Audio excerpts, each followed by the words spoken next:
আরেকটি যুদ্ধ করার জন্য তোমাদেরকে তৈরি হতে হবে।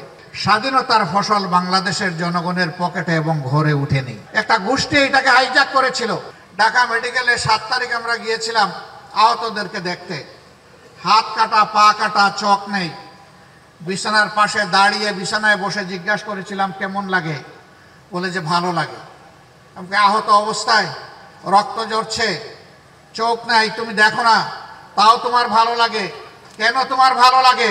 বলে যে কারণে লড়াই করেছিলাম সেই লড়াইয়ে বিজয়ী হয়েছি তাই ভালো লাগে। কি কারণ ছিল? বলে যে দেশকে স্বাধীন করার জন্য লড়াই করেছি। আল্লাহু আকবার। তাহলে 71-এ কি হয়েছিল? হ্যাঁ, 71-এ একটা স্বাধীনতা এসেছিল, এই জাতি এনেছিল, কিন্তু স্বাধীনতার মর্মভাবে ডুকরে ডুকরে কেঁদেছে। স্বাধীনতার ফসল বাংলাদেশের জনগণের পকেটে এবং ঘরে উঠেনি। একটা গোষ্ঠী এটাকে হাইজ্যাক করেছিল, আর একটা দেশের হাতে এটা তুলে দিয়েছিল। তার জ্বলন্ত প্রমাণ এই 16 ডিসেম্বর পাশের দেশের প্রধানমন্ত্রী তিনি বিজয় দিবসের শুভেচ্ছা দিতে গিয়ে ভারতীয় সৈনিক সেনাপতিদেরকে দিয়েছেন আর বলেছেন এটা ভারতের বিজয় দিবস। যারা স্বাধীনতার চেতনার কথা বলেন, বেশি বেশি বলেন, তারা এখন চুপ কেন? তাইলে কি আপনারা এটাকে বাংলাদেশের বিজয় স্বীকার করছেন না? আর যদি বিজয় স্বীকার করে থাকেন তাহলে প্রতিবাদ করেননি কেন? আসল রূপ তাদের প্রকাশ হয়ে গিয়েছে, কারণ তারা তাদের মাথা ইজারা দিয়ে রেখেছে পাশের দেশ। এদের মাথা নিজেদের মাথা নয়, ওইখান থেকে রিমোট কন্ট্রোলে যা বলা হয়েছে তারা 15.5 বছর তাই করেছে। শিক্ষা যেহেতু জাতির মেরুদণ্ড, এই জায়গায় বেশি আঘাত দিয়েছে। উদ্দেশ্যহীন, মানহীন একটা শিক্ষা ব্যবস্থা দাঁড় করিয়ে দিয়েছে, যা বাস্তব জীবনে এই জাতির খুব কমই প্রয়োজনে আসছে। শিক্ষায় কোনো গবেষণা নাই, চর্চা নাই, উৎকর্ষ নাই, নৈতিকতা নাই, দুনিয়ার সাথে কোনো মিলতাল নাই, সব কিছুকে একদম তছনছ করে দিয়েছে।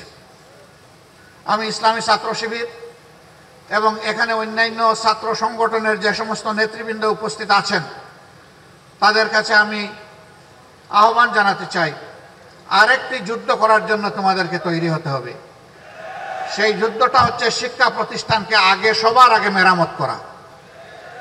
শিক্ষা যেহেতু জাতির মেরুদণ্ড, এই জায়গায় তোমাদেরকে শপথ নিতে হবে, আর কোনো চাপাতি কোম্পানিকে ওখানে ঢুকতে দেওয়া হবে না, কোনো গাঁজাখুরকে ওখানে ঢুকতে দেওয়া হবে না, হাতে অস্ত্র নিয়ে ওখানে ঢুকতে দেওয়া হবে না, গণরুম যারা কায়েম করে তাদেরকেও ঢুকতে দেওয়া হবে না।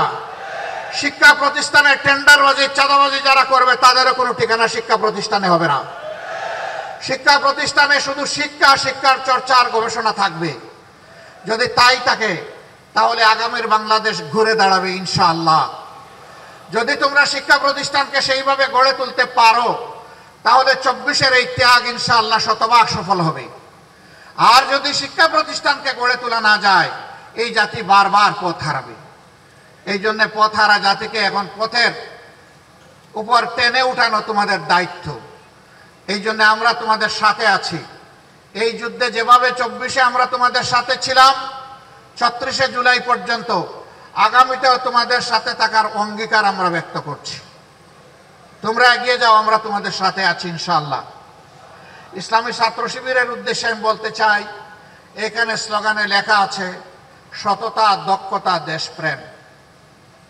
এই তিনটা জিনিস যাদের অন্তরে থাকবে, বুকে থাকবে, তারা ইনশাআল্লাহ জাতিকে ভালো কিছু দিতে পারবে। 77-এর 6ই ফেব্রুয়ারি ঢাকা বিশ্ববিদ্যালয়ের কেন্দ্রীয় মসজিদ থেকে এই সংগঠনটির যাত্রা শুরু হয়েছিল।